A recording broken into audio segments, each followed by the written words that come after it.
Mapagpalang araw po sa ating lahat. Ako po si Emmanuel O. Alejandre. Ito po ang aking daily devotion para sa ngayong September 3. And for today, we are going to talk about trusting in God's goodness. No? Makikita natin ito sa Nahum chapter 1 verse 7 na nagsasabing, "A refugee in times of trouble, He cares for those who trust in Him. But with an overwhelming flood, He will make an end of Nineveh. He will pursue His foes into the realm of darkness." Sa Tagalog, ang Panginoon ay mabuti. Matibay siyang kanlungan sa oras ng kagipitan at inaalagaan niyang nananalig sa kanya.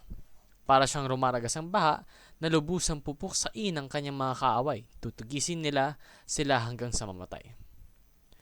So, sinasabi po rito na yung Panginoon talaga napakamabuting nilalang. Para sa ating mga nagtitiwala, nananampalataya sa Kanya, siya ay ating dapat na asahan.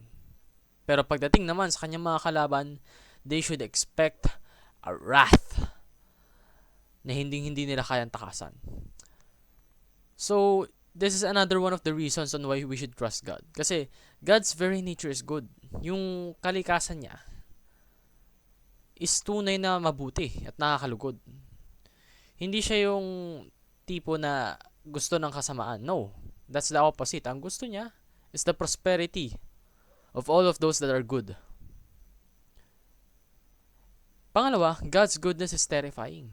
Talagang mamamangha ka at manilibog ho sa kagatingan ng Panginoon, no? Kasi kahit na isa ka sa mga taong sumusuway sa Kanya, you are always being disobedient. Makasalanan ka. You are not deserving of His love. He will still give it to you.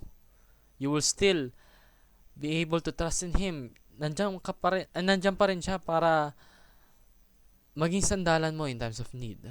Talagang napakaganda. Nakakamangha ng kabutihan ng Panginoon. And lastly po, God works for our good. Yung mga ginagawa po ng Panginoon, yung pagtutuligsa niya sa mga masasama, sa mga merong evil intentions, para sa atin din. So, ano nga bang rason natin para hindi magtiwala sa Panginoon, no? So, paano nga ba natin ma-achieve tong trust in God? Unang-una, ito yung mga dapat nating i-acknowledge. Trust in God, for He is good. Mabuti ang ating Panginoon. Hindi ka niya pababayaan. As long as you remain faithful and trustful towards Him. Pangalawa, trust God in the midst of suffering. Kapag nakikita mo yung sarili mong hindi mo na kaya, kapag nakikita mo yung sarili mong nahihirapan ka na, magtiwala ka sa Kanya. Lumapit ka sa Kanya. Kausapin mo siya in terms of prayer. And He will guide you. Pangatlo and lastly po, trust in God for His justice prevails. Yung Panginoon po kasi talagang tapat yan. Hindi ka niyang dudugain. If you deserve goodness, then He will deliver goodness. Pero if you deserve justice, He will deliver justice. So trust in Him and do all of those that are holy and good so that you can expect to receive holy and good. So yun lamang po ang aking daily devotion. Maraming salamat po sa pakikinig. Pagpalain po tayong lahat and let us all give glory to God.